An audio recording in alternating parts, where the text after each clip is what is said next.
Hey guys, how are you doing? This is Jordan, and in this video I'd like to present to you a possible short-term sell opportunity in XLM dollar, which is the stellar lumens. So let's see what we have on the charts. First of all, daily chart. Unfortunately, we do have data only from that stage, but that's more or less enough for us to see that there was a previously developed strong bearish trend, followed by this triangular pattern which is currently forming, and the price is trying to break below it.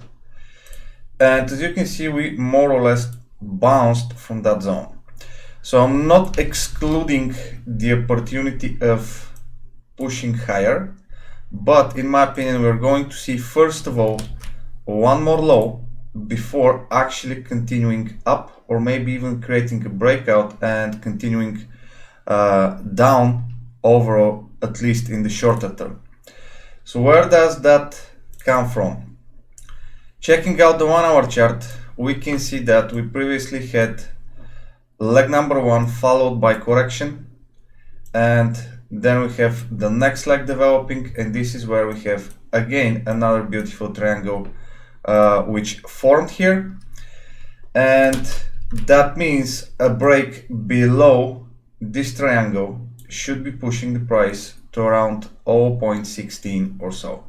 Okay, now this is the place where if the price reaches, there are possible divergences to be formed, and this is where we might be forming false break on the higher time frame triangle, which we already mentioned here on the daily chart. But that's already 2 steps ahead, so at the moment I would be focusing on these breakouts to the downside, and of course we want to see a momentum breakout, which means a momentum here to be created while the breakout is happening, and of course break and close below 0.1960 approximately, which is the previous low, would be a great confirmation, and if that comes with volumes, it would most likely mean we are going to visit 0.16.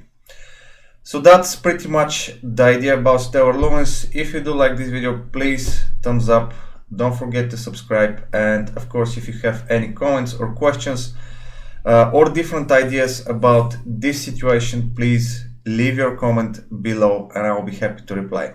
Have a good one.